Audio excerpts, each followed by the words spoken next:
We welcome you into Berea, the Dog Bowl, a few days off for the BPA. Today, back at it as the Browns return to the practice field, fresh off of a 21-18 win over the Indianapolis Colts on Saturday in Indy.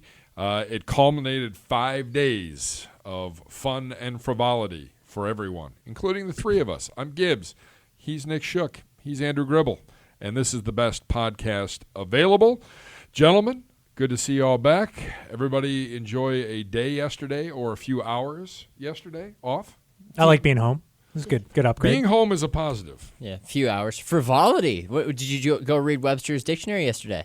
No, I did not. I spent half the day driving home from Indianapolis. Oh, so it was on tape. Yeah, Okay. it might have been. There you go. All right. It might have been. Yeah. All right, Browns back on the practice field in preparation for the, quote, dress rehearsal game on Friday night. And quick takeaway from each one of you as they return to the practice field today. For some of these starters, they haven't really done anything since Thursday. So, yeah, I would say the most important thing I saw at practice today was Denzel Ward participating in team drills. It's been a couple weeks, and I think that means he's closer to getting on the field. Whether or not that means he's going to play Friday or at all this preseason, which he has not yet, remains to be seen. I don't need to see him out there. I think I'm fine waiting until week 1 to get Denzel Ward out there, but he got a lot of work out there today, and it was a big difference from what we've seen. Really, he's been limited in some capacity since the beginning of training camp, so that's a positive. And when he's out there, it looks like Terrence Mitchell's still out there with the ones. So that's where that competition kind of is at, because really we've been seeing a lot of Terrence Mitchell and Greedy Williams out there together. Now it looks like Greedy is still kind of the backup to Denzel Ward out there, which is good for his development, not good for immediate playing time. Yeah, definitely. Combine the two and make him Terrence like Williams. it. Yeah. I like where you were going. We'll just roll with that. I'm going to go the other side of the offense of the ball and go with the offense. Kareem Hunt has been on a steady progression of the amount of work he's going to get in practice.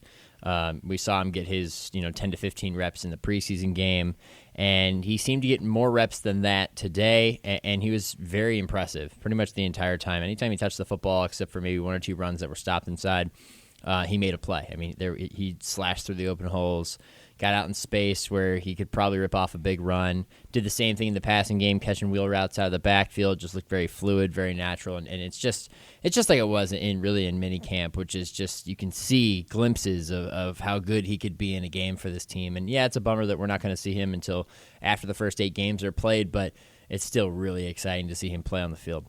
Yeah, no question. Speaking of guys returning to the football field, we got to see Seth DeValve back, and DeValve taking some first-team reps at tight end today. Well, they really don't have any other options either right now. Correct. They're a little limited, yeah. And then Ratley, the return of Ratley, and the big question, can he make up all of the lost time that he has missed in this wide receiver race? But two guys to definitely watch. Seth DeValve, got hurt and missed a lot of time again, and I would almost say lucky for him, everybody else in that room is dinged up as well, and it's kind of helped him out here in terms of not having to make up as much. Yeah, and from what I saw with Ratley today, if he keeps having practices like the one he did today, he's going to be just fine. There's a reason why I think that we were excited about him coming into the season. You saw it on the field today. He just moves in a way that shows he has kind of the natural talent and speed that this front office coveted. So I think the thing for him is he's got to stay healthy. And if he stays healthy, makes the plays where they're able to be made, I think he's going to get a lot of opportunities in these next 2 preseason games. I think he's even as good as these wide receivers have been, I think he's in okay shape to still be a contender to make the 53-man roster, because he also has experience on special teams. And I just liked a lot what I saw from him today. He was moving really well. And remember, first practice when he hurt his hamstring, he got a touchdown too. So he was out there making plays today. Yeah, it's going to be really interesting to watch in these final couple of weeks how this receiving core shakes out, because, we've seen different guys step up and make plays. You've seen the Jalen Strongs, who's had, he's had 2+ weeks of good camp now. You had Derek Williams, who started camp off strong, had a touchdown reception on Saturday. And you've even seen guys like DJ Montgomery, who led the team in receiving on Saturday with just 3 catches on 4 targets. So, adding Damian Ratley into the mix, it just makes it more complicated and definitely more interesting to watch in these final 2 weeks as we kind of figure out, because a lot of those guys might not play.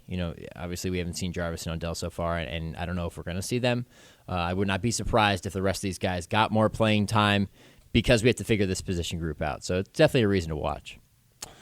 Two other guys today that we saw in some positions, in maybe a little position battle. Kendall Lamb, Drew Forbes getting some right guard snaps today as our lineman aficionado.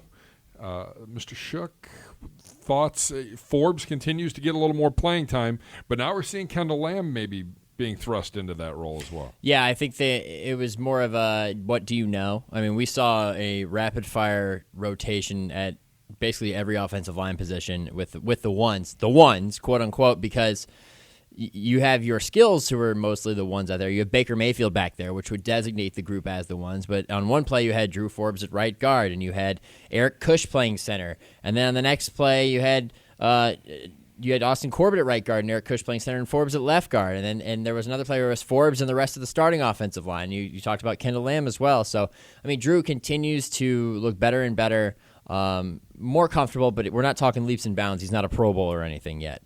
But he is getting more comfortable. Freddie talked about it, last week a few times, how he's just kind of stacked days and gotten better, even within a practice gotten better. And you can tell he just looks more comfortable. He's got his head on a swivel, in the pass protection. He's looking around. He's ready to hit somebody. And obviously his skill set is more inclined for him to succeed in the run game. So, it's natural for him, I think.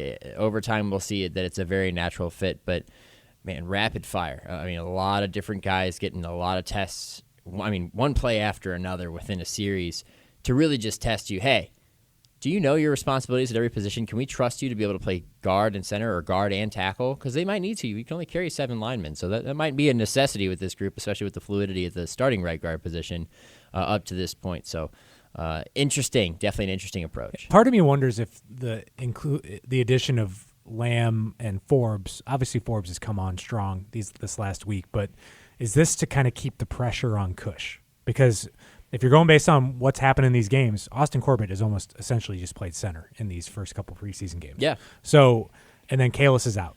So are they trying to remove the complacency that they don't want to set in, that this guy's been the starting right guard for both games and one guy's hurt and the other guy hasn't played right guard in a while? So I think that might be part of why you're seeing Kendall Lamb at right guard, because outside of what we've seen, he's been mostly a tackle his entire career. Yeah. I don't know if he has a ton of experience. Now, Forbes has a future at that position, and he might be some legitimate competition to keep an eye on. But part of me just wonders if this is just to keep the fire burning with Kush, who all indications are, if you had to pick someone that's going to start week 1, it's probably going to be him. Yeah, I totally agree with that, because I think the mental test is almost as important as being able to stack up physically. Let's face it, football is a very trying game mentally. It's going to push you to limits that you did not know you could even reach, let alone exceed. And no more than playing an interior offensive line position, and especially for some young guys. Kush is not a young guy. He's got some years under his belt. But, especially for these players who are battling, and they need to be tested. And if that's got to be a mental test from your coach, and you got to sit back and wonder, well, what do they want? What am I doing wrong, or whatever it is? Kush actually kind of talked about that the last time he spoke to the media, which was early in his career. He used to worry every day, what's coach going to say? What am I doing wrong? And then at one point he said, I just sat back and went, screw it. Well, I might as well just go out there and play as well as I can and have fun and stop stressing. So you kind of manufacture some of those mental tests for these guys and see how they respond, because that can help separate. It's not just physical makeup, it's also mental makeup. Couple other news and notes from the day. Antonio Callaway out of the boot. Whitehead, Carey, Callaway, Burris, Taki, and Hilliard on the two-a-day Berea. They all continue to rehab various injuries, depending on what they are. I'm hoping that we're closer to seeing T.J. Carey back sooner rather than later. Whitehead got a little dinged up last week in Indianapolis, and obviously you're hoping Hilliard can get back sooner rather than later as well. Hilliard's, though, another guy I don't need to see it anymore the rest of the preseason. Even though he struggled a little bit in that first game, I'm fine, just because I think he's playing the skill position. We know he's going to make the team. He's going to have an important role in this team.